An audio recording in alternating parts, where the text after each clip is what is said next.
Breaking news tonight, confessed Florida shooter Nicholas Cruz wants to plead guilty to murdering the 17 victims as a way to avoid the death penalty. That word from the Broward County Public Defender's Office. But there's no word tonight from prosecutors who would need to agree not to ask for a capital punishment and instead agree to life without parole. Also breaking tonight, new images of the shooter, including a photo, there it is right there in the center of your screen, of him appearing to hold a gun at a window, two showing him wearing a flak jacket, one where he's also wearing an orange cap, and a photo of him wearing a uniform. We're also learning exclusively tonight that group chat messages show the shooter was obsessed with race, violence, and guns. Let's bring in now James Allen Fox. He's a professor of criminology at Northwestern University, who is the author of Northeastern, Extreme Killing, Understanding Serial and Mass Murder. Yes, I know, there's a big difference there. Thank you for correcting me. So listen, welcome to the program. Good evening to you. Some of the things he wrote, he says, I hate Jews, N-word immigrants. After one group member said he hated gay people, Cruz wrote, shoot them in the back of the head. On payday, Cruz let the group know that he planned on spending the money on body armor. He then asked the group if it was legal to wear body armor to school. Someone asked him why he wanted to know, and he wrote, I think I'm going to kill people. We are way, way behind on red flags here, aren't we? I mean, my goodness. Sure. But he also told them that he was joking when they called him on it.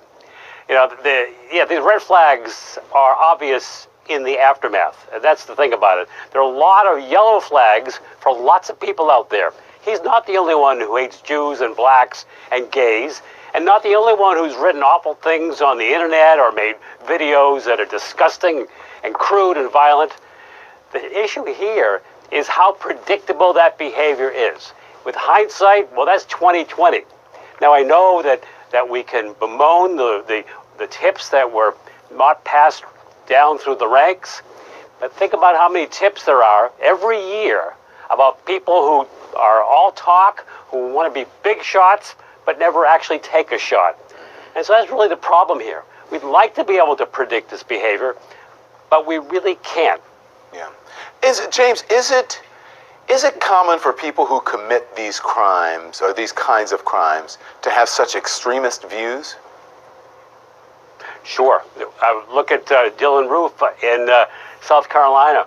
There are a number of mass killers who are filled with hate, anger, and oftentimes they go after certain groups of people that they despise. See, there are often individuals who themselves are failures, but they blame other people for their problems, and they want to get even.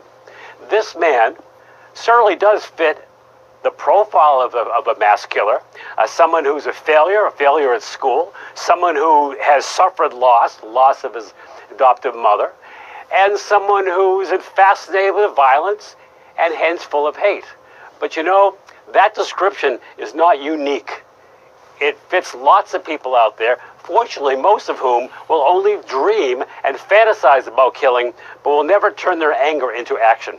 Yeah. Have you seen, James, this other cases where this many warning signs were missed? Yeah, there are. And the good news is that we are so aware now of the possibility of school shootings that we've seen many averted cases. In fact, just one the other day in Washington State.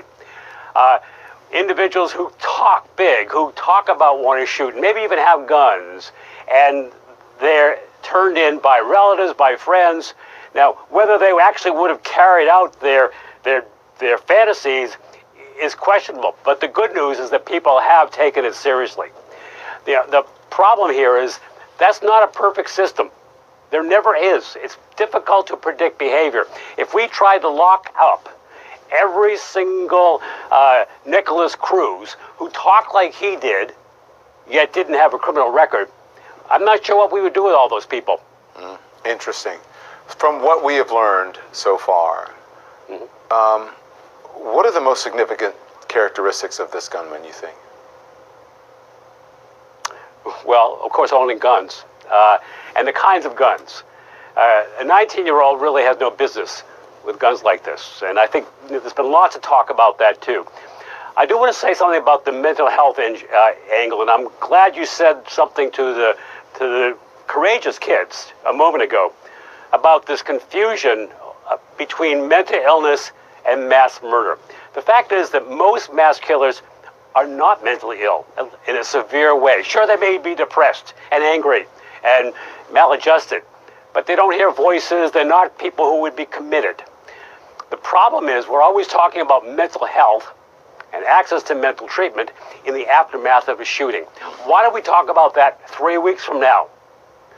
Why are we so concerned about mentally ill? Is it because we care about the well-being of the mentally ill? No, I think it's because we care about the well-being of the people they may shoot, which only adds to the stigma, as you indicated. Yeah, and also we want to place the blame on something else other than the obvious. As you said, the most significant characteristic of this man was the guns, and that's it. And the blame is on Cruz. And I know the governor wants to blame folks in law enforcement, and it's unfortunate that the word didn't get through, but the real culprit here is the person who pulled the trigger. Hey, thank you so much. I appreciate it. James Allen Fox. Thank Anytime. you. When we come back, allegations that a former Playboy playmate had an affair with Donald Trump early in his marriage to Melania, and the National Enquirer helped keep it secret. Ronan Farrow joins me next with more from his